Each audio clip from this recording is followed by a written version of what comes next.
کہ اچھے باپ کی ایک ہی نشانی ہوتی ہے کہ وہ تمہارا باپ ہوتا ہے۔ بحث ہار جاؤ دوست جیت لو، تو ہم تو دوست ہار رہے ہیں۔ بیٹی آئی تو اپنے والد صاحب کی نا ٹکا کے برائیاں کر رہی نا، تو میں نے ان کو سرکار کا فکرہ بولا کہ اچھے باپ کی ایک ہی نشانی ہوتی ہے کہ وہ تمہارا باپ ہوتا ہے۔ میں نے کہا بس اس کو قبول کر رہا ہے، تو لوگ یہی تو نہیں کر رہے نا، وہ کہتی ہیں نہیں میں غلط بات کیسے برداشت کروں، میں تو وہی کہوں گی جو سچ ہے، جو حق ہے۔ میں کہا بس پھر ساری زندگی لڑتی رہو۔ تو وہ حق اگر تمہارے بارے میں بھی بیان ہو گیا تو کیا کرو گے؟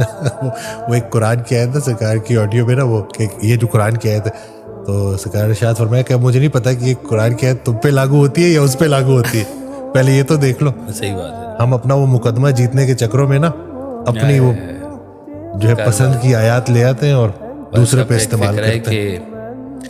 بحث ہار جاؤ دوست جیت لو، ہاں سبحان اللہ، واہ، تو ہم تو دوست ہار رہے ہیں، سارے ہی ہار بیٹھے ہیں، سارے ہار بیٹھے ہوئے ہیں، پیچھے کچھ رہ ہی نہیں جاتا انسان کا، تنہائیوں کے شکار ہوئے تھے کہ مجھے تو آج تک سچا ملا کوئی نہیں۔ تو سرکار والد صاحب کہتے ہیں اصل میں تجھے کسی سچے نے قبول نہیں کیا۔ واہ واہ واہ واہ، سبحان اللہ۔